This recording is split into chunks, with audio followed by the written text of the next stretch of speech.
Hello, everybody, and welcome back to Trekyards. I am Captain Foley. I'm Kong. We got an old ship. That was seen in Enterprise. One of the most famous ships in Enterprise, Stuart, in fact, in terms of screen Absolutely. time. My God. Every episode, well, every episode but one. Two. We're talking about the OV-165, which is one of the shuttles that you see like undock and... So, a famous Star Trek ship-ish. Yeah. John Eve's mid-future spacecraft, designed for the tile sequence as part of the evolution of space travel. And then we saw an Eagle Moss. That was the next time we saw it. It was made. And then all of a sudden it appears as part of the space race, museum stuff in this episode, part of this party, the NASA exhibit. They even talk about it for a brief second. I pan up and we see it, and what do you think, Sue? Did you recognise it? What do you think when you saw it? Oh, I recognized it instantly, yeah. I just thought, have I done an Eagle Moss review on this one? I think I have. Yeah, it was nice to see the little hall of history of spaceflight, and how it even tied in with Picard saying "look up," which is what Mom said, which is what the Board Queen said. There's like a lot going on there, and it was a great way to distract her and get her mind off of her problems. But he's like, "Tell me about that ship." Yeah, it was nice to see. I was happy to see it. How about you? No, I have a soft spot for this ship because I've always liked what it's based on. From when I was a kid, this is quite an elegant version of that. Yeah, I've always liked it. I've done 3D model. I think we looked at it on Trekyards as part of the evolution of NX stuff. So I've rendered with it, and so it was nice to see.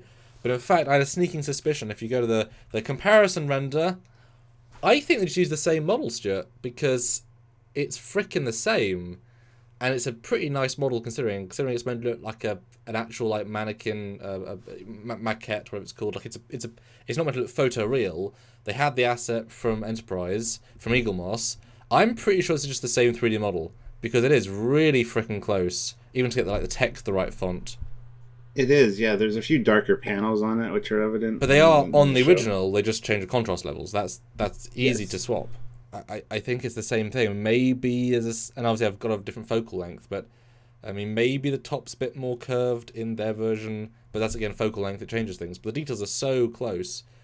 And to recreate it for one shot when they have literally the model and it's ready and it's usable, because we can match angles here on Trekyards, so you can see. No, it is exact. No, the black line next to the fuel connector port on the old version, the Canon old version, the two lines, black lines don't reach the edges, whereas the new version they do hit the edges.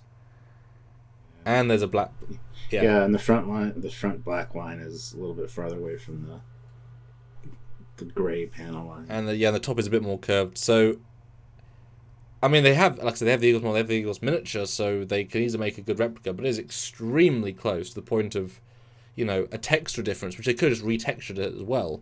And just made the lines different. This is the ship named Spike, everybody. Because it had more fuel-efficient Spike engines. They call out the original, it is the same ship.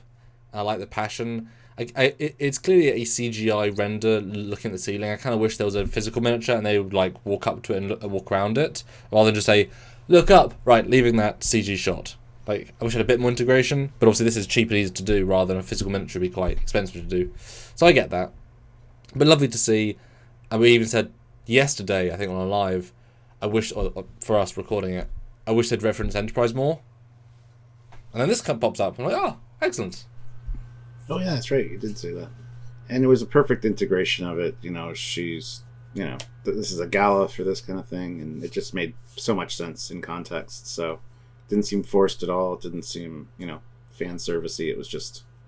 made sense. Well, you also, it's part of the universe. Why on earth wouldn't you want to see this sort of stuff? And there isn't that many things that predate the NX-01, and this is pretty much it. And yeah, I thought it was really nice to see. And did you guys notice it? Did you guys realize it? Did you guys know? And if you're the one that built it for the show or even retextured the original one, here, because I didn't match the angle perfectly because I don't know the focal length, but I got pretty close. But no, really nice to see, and it's good when canons are used and respected, which is what we all we ask for, But let us know in the comments section what you thought of it. Like he said, did you notice it? And what do you think of them using it? We want to hear from you. As a result, we want you to subscribe to the channel as well, So you can join us for our lives. So make sure you click that notification bell icon to all so you don't miss any of that. But the free way, of course, is just watching those videos. 1 view helps, 1 like helps on each video. If you want to put a comment down, we'd love to hear what you think. Your thoughts, your comments, your overall feelings. Those are good. We do read those comments.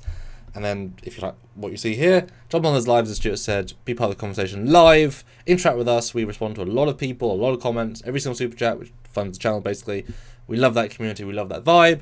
Support us if you can. But just those 3 ways: subscribing, bell notification, that little bell button. Just thank you in advance. And we hope to see you next time. Thank you. That's right. So until then, he's Commander Cocking. He's Captain Foley. Bye, everybody.